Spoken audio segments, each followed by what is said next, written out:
অন্ধকার জগতের নিয়মগুলো অনেকটা তাসের খেলার মতো। তাসের ঘর ভাঙতে একাই যথেষ্ট।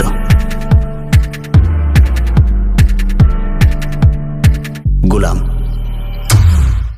2 মিনিটের টিজার হয়েছে এবং টিজারের সবচেয়ে ভালো দিক কি জানেন? দেখুন, কমার্শিয়াল সিনেমার অ্যাটেম্প করছে এবং প্রচুর চেষ্টা করছে মেকার্সরা, এবং তারা প্রপারলি প্রমোট করছে। যবে থেকে শুটিং শুরু করেছে রেগুলারলি আমাদেরকে আপডেট দিতে থেকেছে, সেগুলো তো সব ভালো আছে।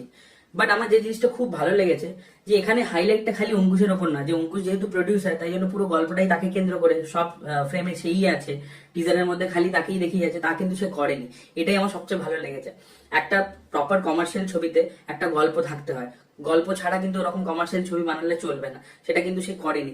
সে কিন্তু গল্পের উপর ফোকাস দিয়েছে, অন্য ক্যারেক্টার্স এর উপর ফোকাস দিয়েছে। ওই জন্য দেখবেন গোটা 2 মিনিট জুড়ে বিভিন্ন ক্যারেক্টার্স, এই ওয়ার্ল্ডে যে প্রাইমারি ইম্পর্টেন্ট ক্যারেক্টার্স হতে চলেছে তাদেরকে ইন্ট্রোডিউস করা হয়েছে। সবচেয়ে প্রথমে ঋষি কৌশিককে আমরা দেখতে পাই, যে মাইট বি হয়তো একজন পুলিশ অফিসার হবে, আমার দেখে অ্যাটলিস্ট তাই মনে হলো। তার ক্যারেক্টারের নাম এবং তার একটা প্রপার ইন্ট্রোডাকশন দেওয়া হয়েছে। তারপরে আমরা সোহেবের ক্যারেক্টারটাকে দেখতে পাই, ওয়েন্ড্রিলার ক্যারেক্টারটাকে দেখতে পাই, এবং তারপরে একটা ব্যাপক এন্ট্রি দেওয়া হয়েছে, যে একটা জিপ একটা ভেঙে ঢুকছে, কাঠ ভেঙে ঢুকছে, এবং আমি ভাবলাম ওটাই হয়তো অঙ্কুশের এন্ট্রি, যখন বলছে সবচেয়ে বড় কার্ডের এবার এন্ট্রি হবে।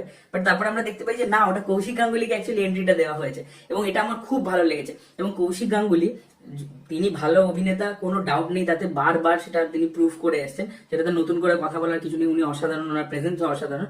বাট এরকম কমার্শিয়াল সিনেমাতে আমি মনে হয় না কৌশিক গাঙ্গুলি কখনো কাজ করেছেন বলে। এরকম পুরোপুরি কমার্শিয়াল, এবং তিনি হচ্ছেন এই ছবির মেন অ্যান্টাগনিস্ট, এবং তাকে কিন্তু ব্যাপক লাগছে টিজারের মধ্যে।